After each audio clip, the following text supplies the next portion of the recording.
Welcome back to another episode of Ankle Sore and the beloved North Club Corner.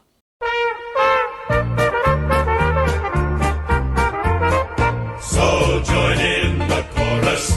Today we look at what we did at the draft, the fixture for next year, and a bit of AFLW and some odds and ends. Odds and ends? Odds and ends. So firstly, let's have a look at what we did in the draft. We had 3 picks, Vito. Yes, we did. 16, 26, 48. And we sneaked up because initially That's we had 26 was our like first that, pick, yeah. but we did. But we went from 11 to 16 because father, son, father, cousin, sister, daughter, all those Pets, cats, everything rats. went through, which pushed us to 16. 16. That's right. So it really works well, doesn't it, the draft? But It does. At pick 16, it was Lachlan Doveston. That's how you pronounce it, isn't it? Doveston or Doveston. And before you go on, this is what the media gave him as his biography. So this is what's his name? Skeeter. Callum Toomey? No, what's his name? Skeeter. Not Skeeter. Shifter. Yeah, they got a beauty, North. Oh, they got a beauty. There was 60 picks, and all 60 picks were beauties. Anyway, when it comes to Shifter. I get it. A small live wire forward, 178. Came in obviously at pick 16 from Blackburn Eastern Rangers, and this is what they say. He boasts a flowing mullet, unashamedly plays with swagger. He also backs it up on the ground, having kicked over 50 goals across competitions in his draft year. He's an All-Australian under-18 and a Coates Talent League Team of the Year representative. Good read-ups on that. Good. And what I've seen, you see a few highlights. He looks like he's got a bit of spunk, like that word we use, swagger, spunk, whatever. And they're talking about the Wizard as a role model. Yeah. Did you hear what he said on the telecast? We heard that you play like the Wizard. He goes, no. He goes, I think the Wizard plays like me. I'm Brave. Like, North needs something like that. But you know what? I've got no problem with that because, they need something like that. Yeah. They absolutely need someone with a bit of swagger, get the crowd up and about, get the actual side up. Yeah. So I think that's a great get, to be honest. People will say, look, it's another small forward That's okay. comes in on the list on the back of 6 or 7 others, but if he's the best, then you just move on. Well, the other ones end. either play VFL or they get moved on eventually. Okay, Spargo comes in, but Constanti and Curtis is obviously the number one. But Curtis is not really a small forward, you would say. I don't know. No, I know you, man. We have that argument all the time that I think he's still a genuine small forward, but it pushes out blokes that like Banch. I don't think he's up to it. Won't get a game. No matter what you say, your mate Trembath. Oh, no, he plays. Do you know what I mean? Like there's a few. You don't reckon he plays? No. I'm just saying. He's going to pass. There's options. I know what you mean. Because at the end of the day, there's also the other small forward, Junior Hanson Junior. Yeah, no, he pushes. Do you know what I mean? Yeah, So that's good. So that's competition. Well, at the bottom That's end. the first one. That was a good pick. I'm happy with that. Yeah, pick 26, and we finally got a key defender, Blake Threadgold. So Blake Threadgold, tall defender, 194, so good size. Reasonable size, yeah. And he's right up, finally landed a key defender. Many pundits expected him to be snapped up in the first round. So that's what I heard too. North's picked up sort of a high sort of draft pick. From Sturt, South Australia, boasts a big game mentality, delivered a best of field performance in the Sample Under-18 Grand Final. And his elite athletic traits have given him top 10 results for pace and vertical leap at the National Combine. Also, can't ask for much more. Also, I was hearing he's got great hands, this kid too. Intercept defender. And you know what? They're the type of blokes, I'm not saying you do it, but they're the type of blokes that, just to change it up to need be, you could put him forward maybe. Don't know, but I agree. But I think they just need to put him next to Logue. No, he's got to play back. Is it concerning that Logue was in the top 3 of the what do you call it, the run? Is that concerning or is that good? Oh, well, maybe he's worked on his fitness. He needs to be. That's great. Maybe he's worked on his fitness. That's great. Thank God we have a defender at last with a bit of, height and agility and whatever. And you'd like to hope that those two play round 1. You'd like to hope. Well, you'd like to hope, but then again. So we go with pick 48, third and final pick, Hugo Mukunda. Ooh, Hugo Mukunda. Sounds like a soccer player in Spain or something. He probably was in his past. So he's from the Geelong Falcons. Not a great deal of write-up on him. He's a half-forward midfielder. He's got beautiful skills by foot.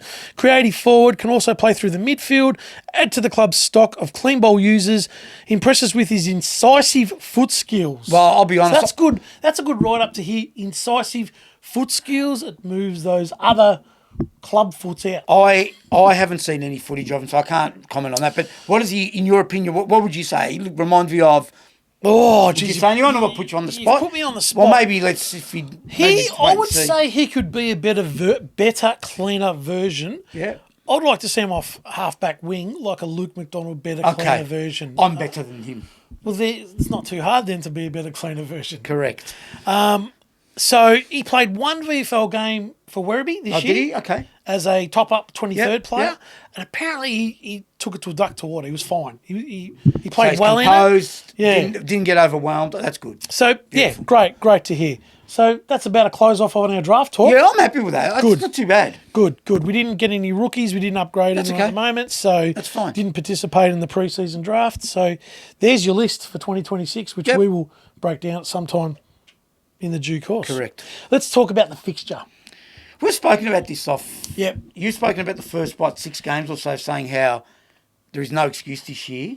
Mm-hmm. And I'll tell you right now, North fans, supporters, ankle sore supporters, whatever, last year, I let them off the hook. And everyone tells me that watches, that knows me, goes, you let North off the hook last year. You did not. You only went to town I go, no, you're right. Do you this think year, this year, I'll be relentless. I'll be like the bloke that sits there. I'll be like his dog. I'll be relentless. Will you be framing up pictures of your CEO and No, I wouldn't waste $2. I'm on a frame on them, to be honest. But there would be no holding back. So tell me something. You've told me that our first 4 games, if we're serious. Yeah. So do you want to give us a... So firstly, they have the easiest draw next year on percentage. On percentage, on paper or whatever. On paper. Yep. There's no reason, and I said this to you. Yeah, I know. I don't buy it, but go. So round 1, they have Port Adelaide at home. Yep. They've got all summer to prepare to defeat Correct. Port Adelaide at Marvel Stadium. All summer. And they love Marvel North, let's be honest. Gettable. Port Adelaide's on the down. Yep. They're gettable. They nearly beat them this year. Correct. Yeah, no, I agree. They are so gettable. That's fair. So let's say, I won't say they should, I'll say they could. Okay. So let's say they get over the line. I'd like to see them win round 1. Yep, then? Then in round 2, they have Essendon. No, they don't. No, they don't. In round 2, who have they got? West Coast in Perth. West Coast in Perth, sorry. Travel to Perth, you're playing the bottom side, you go there, you win. You're playing the bottom side, you go there, you win. Let me tell you something. I don't want to hear, they went to Perth and West Coast have improved. No. If you want to improve North Melbourne, you need to win these games. These are the games where you go, yep, they got over the line by 2 goals. Mm-hmm. That's good. That's enough. Mm-hmm. They won the game. They got the 4 points. That's the only way we're going to go forward. Start losing these games, it's back to square one. Mm-hmm. You go, we lost to West Coast in Perth. That's okay. Yep. No, it's not. You should be going there and winning games of footy. Correct. Because if they're the bottom side and the favourites to win the wooden spoon, North not. No excuse. There's no excuse. So if they go 2-0, then they head to Marvel to play Essendon in round 3. And they're gettable more than any other time. North hasn't gotten for a long time. Don't care what the pundits say. Don't care what Essendon supporters think. Essendon are going in next year as a possible bottom 4 team. I think so. Right? Yeah, no, I think so. I reckon that's being brutally honest. But that's fair.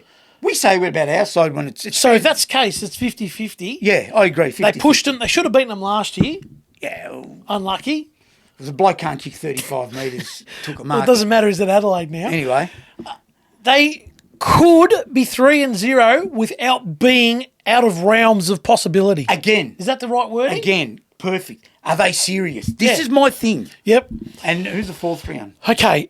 If they are 3-0, then that's a beautiful springboard into Good Friday against Carlton. Now, I'm not saying they can beat Carlton. That's where I think we... However, would you like to be 3-0 going into Good Friday, 50,000 confidence, and be competitive? Confidence, be competitive. Throw everything at Carlton and lose by a couple of kicks. You go, okay, I'll wear it. Yeah. Although we did beat them last year. I know. So anyway, that's it. But anyway, we could talk about. So we could be 3-1, and I know they got Brisbane in gather round. Tough, won't win probably. Or won't win. Geelong at Geelong. Okay, so after that, it might even out. Hey, if we're 4-4 after 8 rounds, you have to start.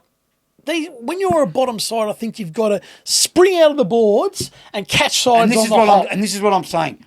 I'm not no interest in knowing North are 1-7, 2-6 after. If they're not evened up at 4-4, if they're at 2-6, you've really got to look at the coach and go, right, enough. I'm telling you, enough. After a difficult couple of weeks, it goes to 4-4, and I won't go any further into the fixture. But they do have Richmond in round 9. You know what I mean? Like, I agree. There's more gettable. I just think let's just start on the ground running ahead of everyone as far as pre-season. And go from there. Go from there.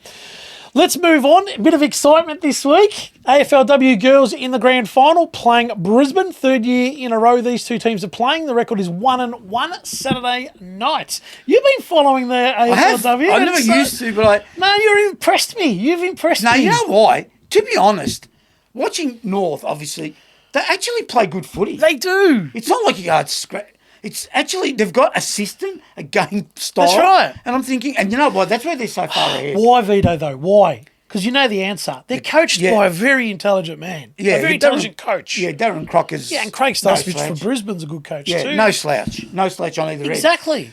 But, like, you got players that, like, continuously win awards, like Riddell, Garner. Yeah. They continuously win awards. They're always on top of their game. Yeah. You know, every time there's some sort of statistical analysis of something, there's always North players on there. Yeah, so Riddell won the AFL BNF competition. Brownlow. And Jazzy Garner won the MVP yesterday. I looked at some of that voting. Riddell got 40 votes twice. 40 possessions twice. Yeah. Insanity. So nothing changes, doesn't matter what competition it is. The umpires still don't know what they're looking at. No, that's true. But she's not 40. Yeah, exactly. So let's just have a quick look. Favourite players, or tell me what you like and what you see and what you know. What I've seen this year and I've really liked is just, like I said, the way they play. They continue, like, they've been name players to show that you know what's going on. You know what I want to say? Have a look at that, you blokes. Have a look at who's your favourite player? Jazzy Garner, mate. She's how good was she in the last quarter? Oh.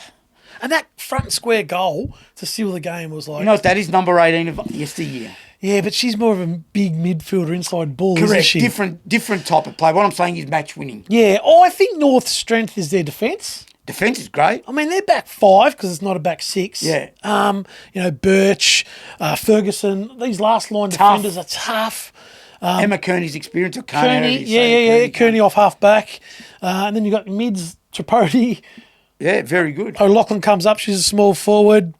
And then obviously... But he can shuffle them around too. And even, like, and there's still players waiting in the outer to get a game that are guns. Well, that's right. Well, what's going to happen there, I wonder? Yeah, I don't know. Because they dropped Boyd. Before we knock it off, though, what do you reckon this week, just quickly? A lot of pressure, 26 in a row. And back-to-back first team to do it if they do it. Yeah. Look, their 2 finals, I wouldn't say they struggled. But that was not a bad thing. But they were pushed in both finals. Yeah. I think Brisbane's a better side than Melbourne and Hawthorn. So you reckon it could be 50-50? It's 50-50. Yeah, I'd love to say we'll have no problems winning it, but...